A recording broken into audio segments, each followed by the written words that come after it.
I tell you, this one was almost difficult to read just because I really like Zoro and Sanji, and they just got the shit kicked out of them and trampled for the entire chapter. One Piece, chapter 311. Rough game. Well, hello, my brothers and sisters of the Nerd Nation. I, as always, am Jim, here to bring you another review on the awesome and adventure-packed and event-filled tale of One Piece.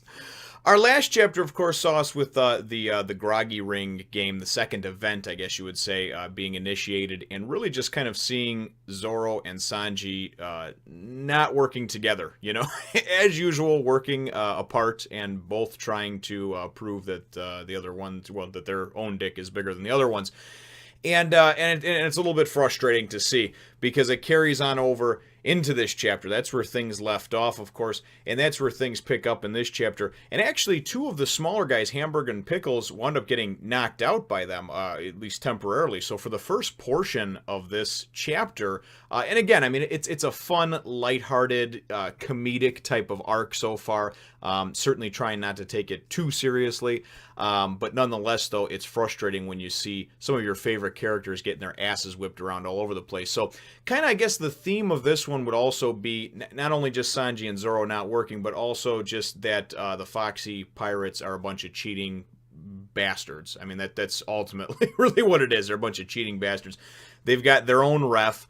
That's rough in the game, and he's looking the other way, you know, and guys are pulling out weapons and everything else, and it starts actually towards the beginning. Sanji and Zoro are sitting there arguing like a couple of idiots, and the only guy left on the field is the ball, the big bun guy, right? So if they went and combined their attacks and dragged him over, whatever they had to do to get him into the goal, they could have won right then and there.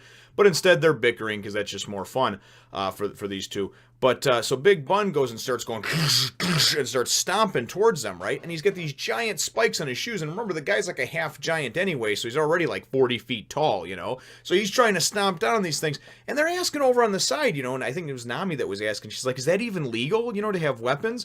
And Fox is like, oh, well, I guess the ref didn't see it. And the ref is like intentionally turning the other way. And that kind of winds up being the theme for the rest of the chapter. Not only do Sanji and Zoro just not work well together, they both think that they're this invincible force by themselves, but it's one of those things that you'd like to see them go and actually coexist and get along, because they could be just this unstoppable force, this indomitable team, you know. And but usually they're relegated to just kind of bickering and calling each other names. So, you know, which is sometimes funny, but sometimes frustrating. It's like, come on, man, just shut up and work together, you know. So anyway, it winds up being they go and actually go and try to jump up on this slippery mudfish, half ogre guy, Big Bun. And as we saw from the previous chapter, when Sanji was on him, he secretes, you know, like a mud or sort of slime, I guess, on his skin. And so Sanji and Zoro are slipping and sliding all over the place. And in a couple of pages, it looks like Sanji's got the hang of it, because he's like, oh yeah, it's just like skating, but yet still does nothing to them whatsoever. And what winds up happening is Hamburg and Pickles wind up getting back in it. And they've got spiked elbow pads and these huge spiked shoulder pads. And again, of course, the ref is not looking. When Sanji brings it up prior to that and actually goes to bitch at the ref goes and gives him a yellow card, just like in soccer, like a warning, you know. If he does it again, he'll get a red card and he'll be out. You know.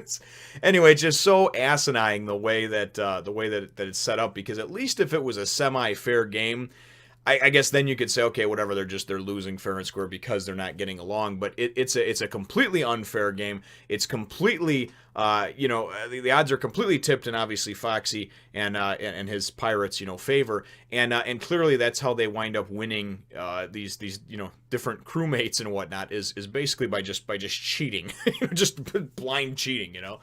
So, nonetheless, though, it is a pretty fun, action-packed, entertaining chapter. But like I said, you hate to see your guys get beat around over here. And ultimately, they wind up first attacking Zoro and doing some pretty heavy moves on him, man. I mean, he gets nailed. Then he's over there, he's bleeding from his head, you know. And Zoro, he's used to losing blood. He loses it on a regular basis, man. He probably pees blood.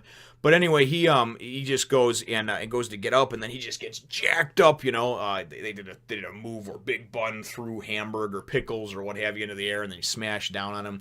And really, the whole chapter, again, winds up just kind of being the ref turning his back and turning a blind eye on the blatant cheating and the weapons that are being used. And it actually gets to the point where Luffy almost gets in on it and gets involved on it. He's like, I'm gonna hit him, you know, and then Usopp's like, don't complicate things even further, you know. And it's the same thing, and Usopp was also trying to calm down Sanji. He's like, listen, you know, if you could just shut up and stop complaining and just, they want to get you riled up. They want to get you angry because of the shit that they're pulling, and then you're going to make mistakes and you're eventually going to lose, you know. So after some pretty grisly scenes of them just kind of getting beat around all over the place, you know, getting beat up from the feet up, I guess you'd say. But Zoro and Sanji, you know, wind up towards the end of the chapter. They're just kind of laid out, like, and I mean, it looks like they're down for the count, you know. And I like too the MC, the announcer, man. He was trying to give Nami shit when they were doing the race, and Nami kept yelling at him because he kept calling her like heartless and cold as ice and all this other stuff. And the announcer goes and is saying stuff about Sanji and being this hothead, and if he was Sanji, just like, shut up, you know. Now he was like, you know, he's just announcing everything, but he's trying to do it in a way that gets under Sanji's skin. So when he was talking about when Sanji got the yellow card and everything else, you know, just basically making up shit about whatever Straw Hat he's poking fun at to hopefully go and again throw them off their game. So it's all kind of just a mind games, mind tactics and stuff like that. Nonetheless, though, there is some hope because at the end of the chapter, the last page is this 2-panel deal. It's really nice, man. The top panel is Zoro laying there, and the bottom panel is Sanji. And Zoro's like, I need your help for just 10 seconds, right? And Sanji's just like, yeah, I think I can give you that. And I like this because if you remember, they don't really ever work together. They usually work against each other for the most part. And whenever there's some type of climactic battle, they're off fighting separate guys, it seems like. But I remember specifically, and this is going back probably about 100 chapters, in Alabasta. And I remember right when everybody kind of finally got back together after their individual fights against Mr. 2 and, you know, and everybody else and all that, you know, Miss Doublefinger, Mr. 1, all that stuff. Remember them all coming back and they were getting together. And that's when they came upon Vivi and everything else, and they're all trying to go, and then they're going to go and split up eventually and try to find where this bomb is, because now Vivi's like, there's a bomb, you know, somewhere here, right? And I remember that one scene where Zoro and Sanji, and they also did it well in the anime, but I think it was done better in the manga.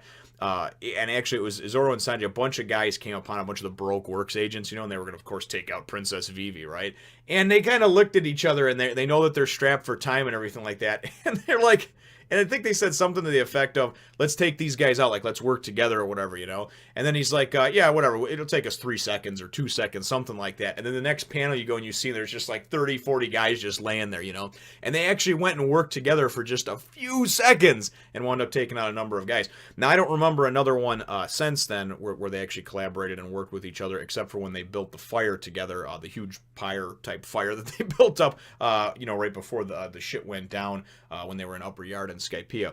But nonetheless, so like I said, it's a fun dynamic between these two because it's like two powerhouses and neither one wants to go and give an inch. You know, neither one wants to go and you know, suck up their pride and just say, hey, I needed help or I could use your help. But man, just seeing the two work together even for a short period of time is like, you know, it's like two huge superheroes teaming up, you know, which I think is cool. So nonetheless, though, like I said, the chapter was still fun. You just hate to see your own, you know, Straw Hats getting beat around all over the place. So my chapter question, because that's where things end up with both of them, you know, kind of grudgingly agreeing that they're going to at least, you know, help each other for this 10 seconds that Zoro proposed. So my chapter question, though, for you is, brothers and sisters, what do you think about the dynamic between Zoro and Sanji? And obviously, you can comment on some of the things that I brought up. I'm sure there's, you know, some that I've forgotten. I'm sure there's some other ones to come that'll be pretty neat as well. Obviously, you know, don't want any major spoilers, but let me know what your thoughts are on the dynamic and the sort of grudging friendship that these two have, the working relationship, I guess you would call it, if that, and really what your thoughts are on hopefully seeing them, you know, just come together to whip some ass. So leave your answer in the comments down below. Feel free to hit the thumbs up, the like button if you should think that I deserve it, and subscribe if you haven't done so already. We will look forward to catching all of you in the next one. If you like this drawing and more like it, or just for the hell of it, come and follow me over on Facebook, Twitter, and even my other channel.